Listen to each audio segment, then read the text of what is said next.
ভাই তখন এত বেশি পরিমাণ রূপো কিনে যে বলা হয় সমগ্র পৃথিবীর 1/3 রূপো তখন তাদের কাছে ছিল। ফলে এত বেশি পরিমাণ রূপো কেনায় বাজারে হঠাৎ করে এর সংকট তৈরি হয়। ফলাফল 1979 সালে রূপোর দাম পৌঁছে যায় $1.5 থেকে ইতিহাসের সর্বোচ্চ $50। মানে মাত্র 6 বছরে দাম বেড়ে যায় 25 গুণ। রূপোর দাম এত বাড়ছে দেখে মানুষ ভেবে বসে রূপোই হবে ভবিষ্যতের আসল সম্পদ। তাই তারা ব্যাংক থেকে লোন নিয়ে জমি জমা বিক্রি করে রূপো কিনতে শুরু করে।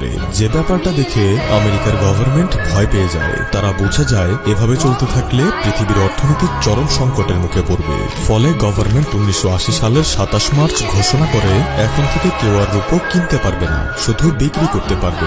এই ঘোষণার পর একদিনেই রূপোর দাম 50 থেকে নেমে আসে $10। আর ওই 3 ভাই বিলিয়নের থেকে দেউলিয়া হয়ে যায়। সেই সাথে দেউলিয়া হয় অসংখ্য সাধারণ মানুষ। এই ঘটনা ইতিহাসে ব্ল্যাক থার্সডে নামে পরিচিত।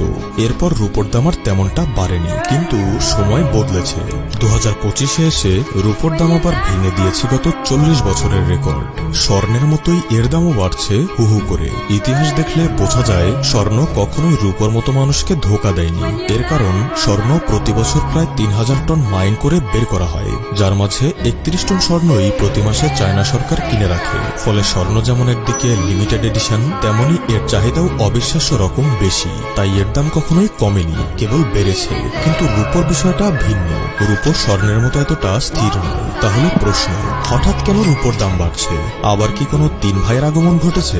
না, তবে আগমন ঘটেছে অনেক কিছুরই। বর্তমান সময়ে পূর্বের থেকে রূপোর ব্যবহার বেড়েছে বহুগুণ। আজকের দিনে রূপো শুধু অলংকার নয়, এটা ব্যবহৃত হচ্ছে electronic car, solar panel, smartphone, defence equipment, charging point, এমনকি ইভি এর প্রতিটি গাড়িতে 50 গ্রাম রূপো ব্যবহার করা হচ্ছে, যেটা 1 বছর আগেও হয়নি। তাই বলা যায় বর্তমান ও ভবিষ্যতের সব প্রযুক্তির হৃৎপিণ্ড হতে যাচ্ছে এই রূপো। তাছাড়া স্বর্ণের দাম